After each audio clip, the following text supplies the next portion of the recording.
काहीच कधीच करू शकत नाहीत ना। पहले मैं पापड़ बनाई, सुपारी फोड़ी है, एक अग्रवाल थे, सुपारी फोड़ी 10 रुपये की 5 किलो। ऊसतोडा मी 18 वर्ष ऊसतोडा आहे। परिस्थिती म्हणजे एकदम बेकार होती, काहीच नव्हतं। कोण देईन कशावर, काहीच नव्हतं ना। महिलांना सगळी जोखमदारी असते ना, मुलाची जोखमदारी असते, संसाराची जोखमदारी असते, सगळं परपंच तिच्यावर लोडलेला असतो ना।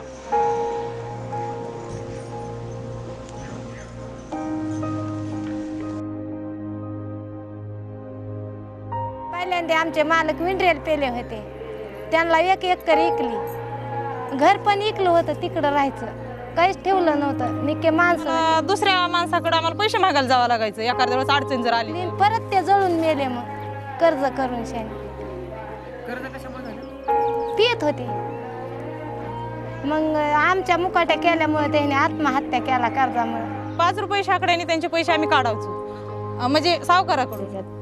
सावकाराचीच भरती व्हायची, कुणी देत नसा, एकटी बाया माणूस बघून शाने हे कशाने वापस देते म्हणायचे। कोण देईन आम्हाला, कशावर देते, शेत नाही पोत नाही काहीच नाही, आणि कशावर देते कर्ज। मग हिथंच लोकांच्या शेतात कामाला जायचं दररोज, मग ते 100 रुपये आले तेवढंच खायचं, नसलं तर गप राहायचं घरात।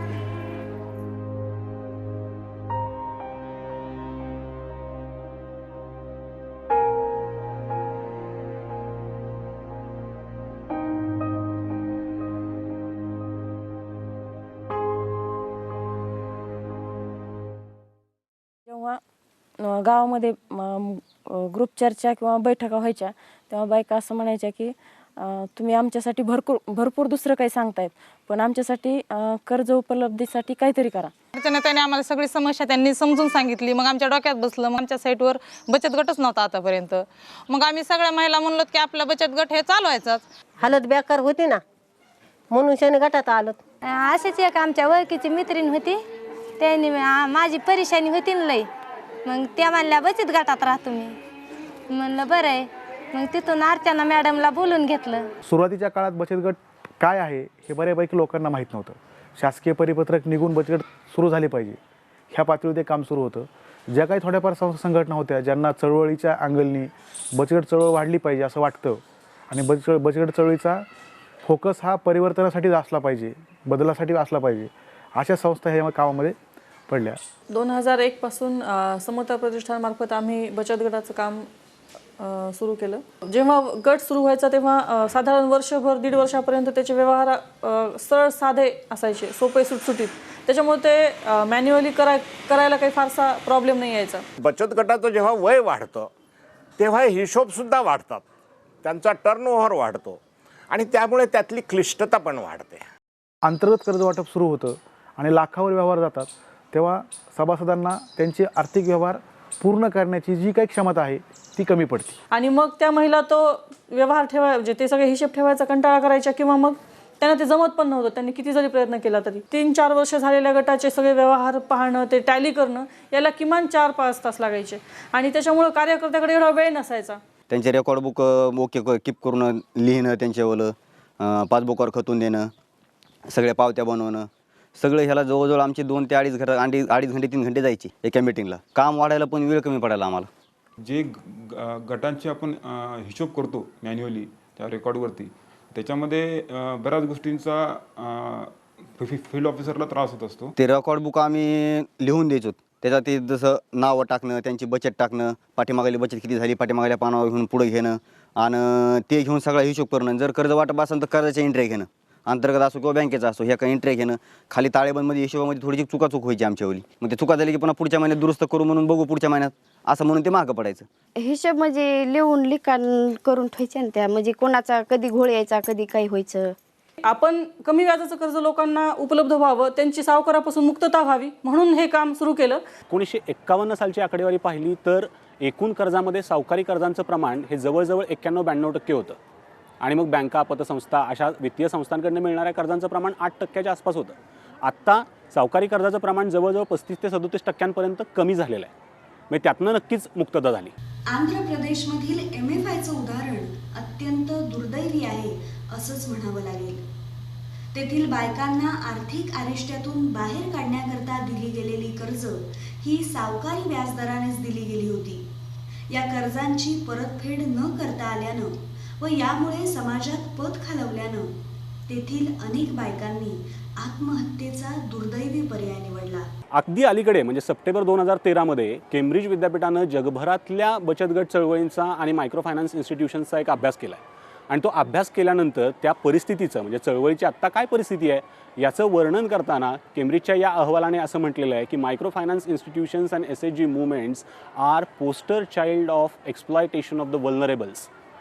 म्हणजे समाजातल्या वंचित उपेक्षित घटकातल्या लोकांची पिळवणूक करण्याचं काम आत्ता ही मुवमेंट फार मोठ्या प्रमाणात करते, कारण त्याच्यामध्ये पारदर्शकता उरलेली नाही. भारतातील 41 जिल्ह्यात झालेल्या संशोधनानुसार भारतात 87% बचत गटांच्या रेग्युलर मीटिंग्स होतात. या बचत गटांचं सरासरी वय 5.5 वर्ष आहे. असं असूनही बचत गटांचं व्यवस्थापन नीट का होत नाही याचा अभ्यास केला असता काही गोष्टी आढळून आल्या. बचत गटातील 87% महिला या शेतमजूर किंवा शेतकरी आहेत. 88% महिला नुकत्याच सही करायला शिकल्या आहेत, तर 62% महिला या कधीही शाळेत गेल्याच नाहीयेत. निरक्षरतेचं इतकं मोठं प्रमाण असताना त्यांना व्यवहाराच्या लेखी नोंदी ठेवणं, त्यांचं फायनान्शियल मॅनेजमेंट करणं शक्य नाही हे स्वाभाविक आहे. बायकांना कर्ज हवे असते व बँकांना कर्जासाठी चोख आर्थिक हिशोब द्यावे लागतात. अशा वेळी हे बचत गट पुन्हा तिसऱ्या व्यक्तीकडून हे आर्थिक व्यवहार लिहून घेतात. एजंट्सकडून व्यवहार लिहून घेण्याचं हे प्रमाण एकूण बचत गट संख्येच्या 64% इतकं मोठं आहे.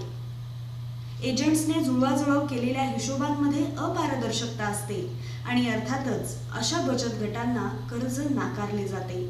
तेव्हा त्या व्यवहारामध्ये काही वेळा अपारदर्शीपणा असल्यामुळं व्यवहारामध्ये घोटाळे व्हायचे. तर जेव्हा घोटाळे व्हायचे तेव्हा त्या गटामध्ये भांडण, कलह आणि एकमेकामध्ये विनाकारण वाद उभे राहायचे. अविश्वास असल्यामुळं रक्कम तिथंच असली काही वेळा तरीसुद्धा गैरसमज होऊन भांडण व्हायचे. काही ठिकाणी मुळात रक्कमही पळवली जायची अध्यक्ष सचिवच्या सहीने. मग काही ठिकाणी बायका घेऊन त्याला काहीच पुरावा नव्हता म्हणून ते बुडवलाही जायचा. कुणीतरी म्हणायचं माझे 700 रुपये झाले होते, 500च कसे राहिले, असं मग ते हिशोबामध्ये त्यांना घोळ व्हायचा आणि मग लोकांचा विश्वास उडायचा त्याच्यावरचा की बचत गटात नको आपल्याला, बचतीचं काहीच कळत नाही काय चाललंय ते.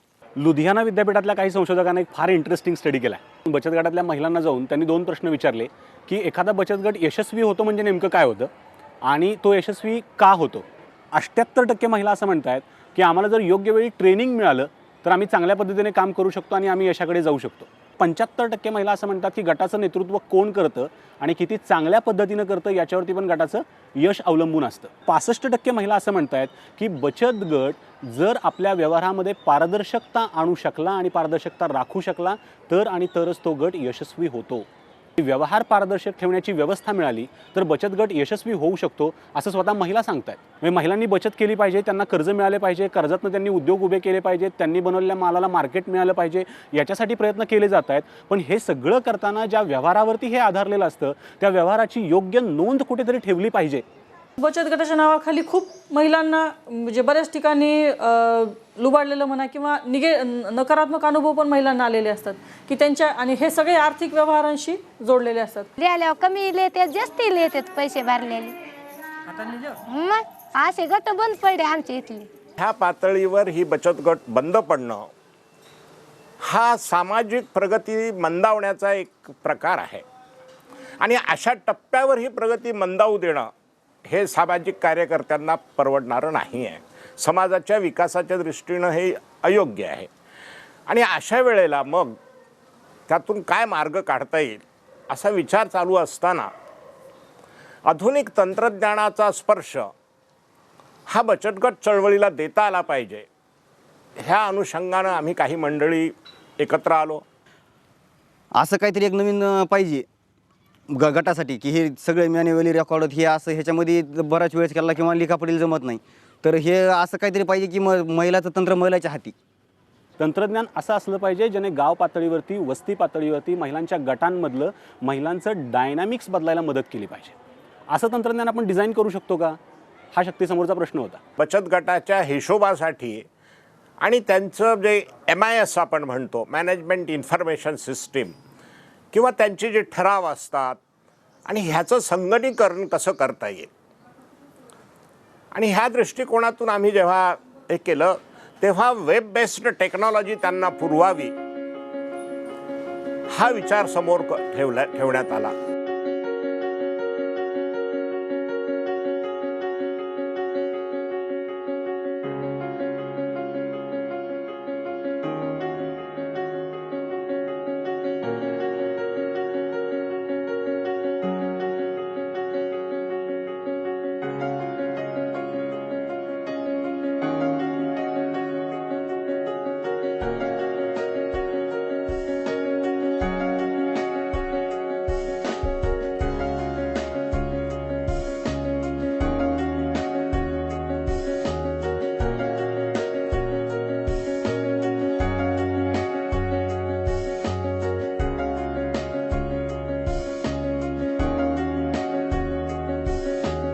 सुरुवातीला समताचे पदाधिकारी आमच्याकडे जेव्हा रिक्वायरमेंट घेऊन आले त्यावेळेला सोपी वाटणारी ही असाइनमेंट जेव्हा फील्ड व्हिजिट केल्या आणि त्यांच्या अपेक्षा जाणून घेतल्या तेव्हा त्यातली आव्हानं डोळ्यासमोर आली. एक म्हणजे हे सॉफ्टवेअर वापरणाऱ्या महिला ज्या आहेत त्या कमी शिक्षित किंवा अशिक्षित असणार.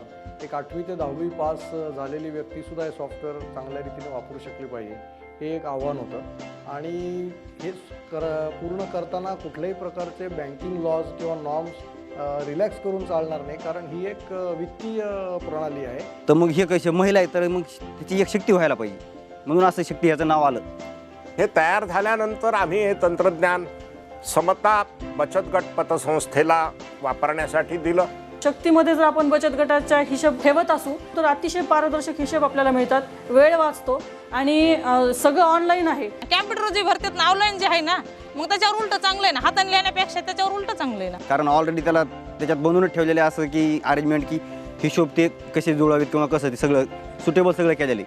वैयक्तिक नाव, जात काय समजा किंवा बचत काय पहिली किती आहे, आता किती भरली त्यांनी किंवा कर्ज किती आहे त्यांच्याकडं, हे सगळं त्यामध्ये टाकून ठेवलं आणि दर महिन्याची मला ॲड करत गेलं की पुढे ते लगेच हिशोब ताळेबंदमध्ये यायला लागला त्याचा. कारण संगणकाचा वापर करून जर आपण हे हिशोब ठेवले, संगणकाचा वापर करून जर आपण त्याचे रिपोर्ट्स काढले तर मला वाटतं बचत गटाचं व्यवस्थापन चांगलं होण्याच्या दृष्टीनं खूप मदत होईल. 8 मार्च 2011ला जेव्हा शक्तीचं सॉफ्टवेअर आपण डेव्हलप केलं आणि ते लोकार्पण केलं, तिथून पुढं जुलै 2012पासून आपण समता प्रतिष्ठानचे जेवढे समता महिला सदस्यांची पतसंस्था, त्या पतसंस्थेचे जेवढे गट आपण जोडलेले होते तेवढे सगळे आपण शक्तीवर घेतले. आणि मग व्यवहारामध्ये पारदर्शीपणा आला. म्हणजे फील्डवरच आपण जेव्हा सगळे त्यांच्यासमोरच व्यवहार अपडेट करत होतो, ऑनलाईन डाटा एंट्री करत होतो, त्याच्यामुळे लोकांचा एवढा विश्वास वाढला की गट बंद पडण्याचं प्रमाण कमी झालं आणि नवीन गट जोडण्याचं प्रमाण वाढलं. क्लिअर आपल्याला माहिती होती पावती ही इतकीच आहे, आपली इतकीच फाटती, पैसे कुठं जात नाहीत, त्याच्यामुळे अशी फायद्याली चांगली. पहले दिमाग को टेंशन था ना, ये सब हिसाब किताब का लोड आता था, अब इस पे जब हो जाता फटाफट, समझ में भी आ जाता. ऐसा ये सही है ना कम्प्युटर का. किती जरी मोठा व्यवहार असेल तरी रेडीमेड शीट सगळे गट म्हणजे शक्तीकडून मिळतात की तुम्हाला किती पैसे भरायचे आहेत आणि किती पैसे तुम्हाला घ्यायचे आहेत त्याचे पण प्रिंट मिळतात. त्याच्यामुळं गटाचे पैसे घेणं, रेकॉर्ड मेंटेन करणं आणि हिशेब टॅली करणं याला फार तर 10 ते 15 मिनिटामध्ये हे सगळं काम संपून जातं. म्हणजे ती घोळ नाही करू शकत आहे की मी भरले होते मग त्याचं काय झालं असं नाही म्हणू शकत. खोटं कोणीच बोलू शकत नाही तिथं. लिहून येतं तिथं जातं ते समजा ते ह्याच्यातून येते का. मॅडम जरी खोटे असले ते कॅम्प्युटर खोटं नसतंय, ते खरं असतंय. 4-4, 5-5 वर्षापूर्वीचे जे गट आहेत त्यांचे आर्थिक व्यवहार फार मोठे झालेले आहेत. अशा गटांचे हिशोब करणं आम्हाला फार सोयीचं गेलेलं आहे. सुसूत्रता आलेली आहे याच्यामध्ये. पावती, पासबुक आणि शक्तीवरचा डाटा हा अपडेट केलेला असतो. एकच मॅच्युरिटी होती त्याची, ऑनलाईन प्रिंट त्यांना हातात मिळते, त्याच्यामुळं कॅशमध्ये कुठलाही गोळ होत नाही. दुसरं असं की ऑनलाईन डाटा एंट्री केल्यामुळं कॅश फील्ड ऑफिसरच्या नावावर ते कर्ज म्हणून दाखवतं आणि त्याच्यामुळं तेवढी त्या फील्ड ऑफिसरला तिथं भरणं बंधनकारक असतं. ही सगळ्यात मूलभूत गोष्ट ही आहे की तुमच्या गटाची पारदर्शकता इथे मेंटेन केली जाते. तर आमच्या समोर दाखवतात पावती ते देणे, बचत त्याचा हिशोब घाणा होत नाही, काहीच होत नाही ना, रेग्युलर चालला गट. जिथं पैसे तिथंच मीटिंग, तिथंच त्यांची पावती आणि तिथंच त्यांची प्रिंट त्यांच्या हातात असते. पिंपळादेवीमध्ये फक्त माझा एक गट होता.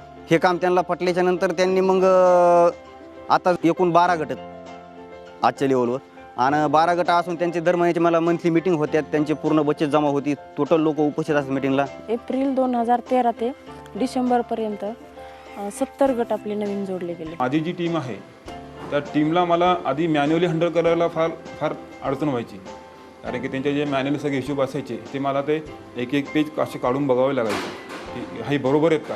पण आज तो वेळ माझा वाचला आहे, मला सगळा डाटा रेडी मला इथं भेटतो आहे, त्यामुळे मला ते मॉनिटर करणं सोपं जातं आहे. आणि काही सजेशन माझ्या कर्मचाऱ्यांना इथं बसून मला त्यांना देणं ते सोपं गेलं आहे. तेव्हा 4च गटाच्या मीटिंग दिवसभर घेणं व्हायच्या, आता आम्ही 7-8 मीटिंग घेऊ शकतो दिवसभरामध्ये सुटेबलपणे. जेव्हा तो गट नॅशनलाइज बँकेकडं कर्ज पुरवठा घेण्यासाठी जातो आहे त्यावेळेस सुरुवातीला त्याला फार अडचणी यायच्या. आता कसं झालं की त्यांचा शक्तीमध्ये आपण ऑडिट रिपोर्ट ऑलरेडी तयार करून देतो आहे, त्याच्यामुळे की आणि त्यांचा एक लॉग इन ID आपण तयार केलेला आहे की तो लॉग इन ID जरी त्यांनी बँक मॅनेजरला दिला तरी तो ऑनलाईन त्यांचा गटाचं स्टेटस सगळं बघू शकतो. हा गट किती वर्षाचा आहे, या गटामध्ये लोक किती आहेत, याचं बॅकग्राऊंड काय आहे आणि यांची उलाढाल किती आहे, हे सगळं त्याला एका याच्यामध्ये बघायला मिळतं आहे. आणि त्याच्यावर विश्वास त्याला ठेवणं अपरिहार्य आहे.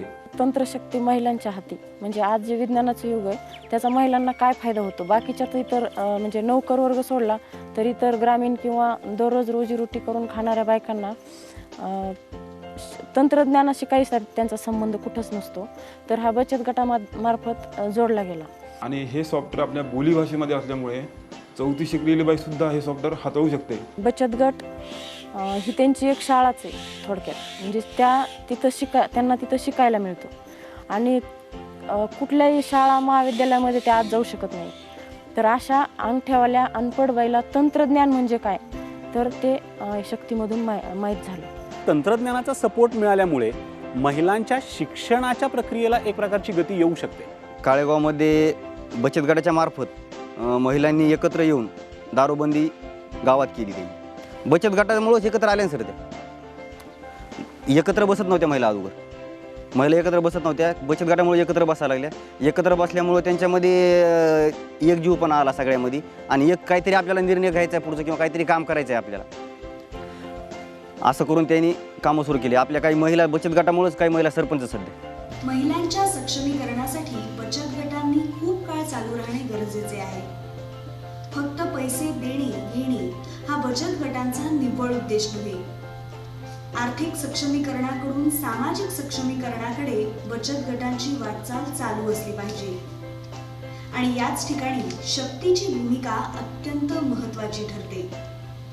सामाजिक आणि आर्थिक अशा दोन्ही संघटनांना शक्ती या कामी अत्यंत महत्त्वाची ठरणार यात तिळमात्र शंका नाही. अर्धा किलो तेल आणायचं असेल तर ती पाव किलोच आणते. नवऱ्याने दिलेल्या हिशोबात ती काटकसर करते, पण इकडचे 100 रुपये ती भरते. की जर एवढं सॅक्रिफाईस करून ती महिला 50 रुपये आणून त्या बचत गटात जमा करते, तर माझे पैसे जमा झालेत का नाही झालेत, त्याच्यावरती आधारित मला कर्ज मिळणार आहे का, याचा सगळा हिशोब त्या महिलेला मिळाला पाहिजे.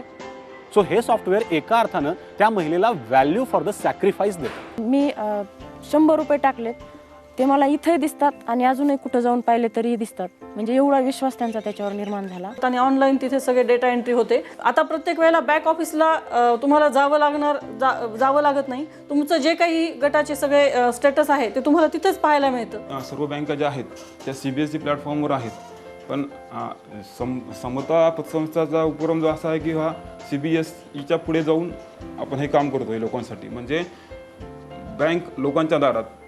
सध्या हे तंत्रज्ञान आम्ही मराठीतून इंग्रजीतून उपलब्ध करून दिलेलं आहे, पण आम्ही हे थोड्याशा बदलात फेरफार करून हे भारतातल्या 18 भाषेमध्ये हे तंत्रज्ञान आम्ही देऊ शकतो. पारदर्शकतेच्या अभावामुळे बंद पडत चाललेल्या बचत गटांची संख्या शक्तीच्या सशक्तपणामुळे जोमाने वाढत आहे. या बायकांचं आयुष्य आता नव्यानं घडू लागले.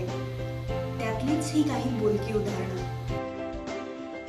पैसे कर्ज काढलं तर 2 शेळ्या बाजारात पाडल्या. चटणी कुटायचं घेतलं ती फेड केली, पण असंच कर्ज घेऊन लोकांच्या सावकाराचे त्याचे दिले काही. पुन्हा तिच्या रिक्षा घेतला, पुन्हा ती शेवायची मिसण घेतली, पापडाची घेतली, पिठाची चक्की घेतली.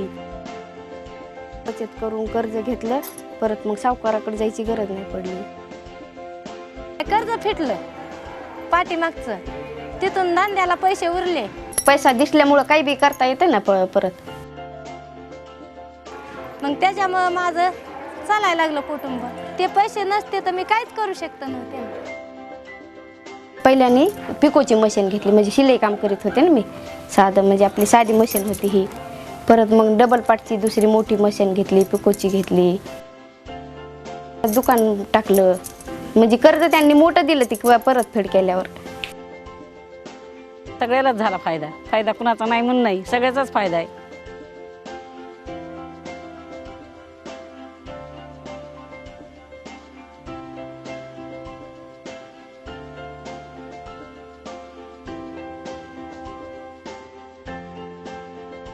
शक्तीच्या वापरामुळे समताच्या बचत गटातील बायकांच्या चेहऱ्यावर हसू फुलतंय.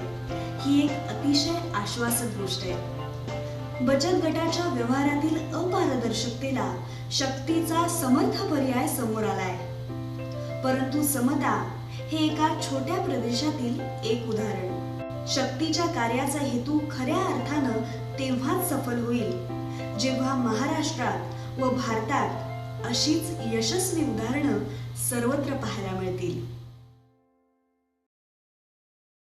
हे सॉफ्टवेअर वापरायचं कसं याची संपूर्ण माहिती आणि व्हिडिओ गाईड आमची वेबसाईट जी आहे www.shgindia.in यावर आहे, ती आपण बघू शकता.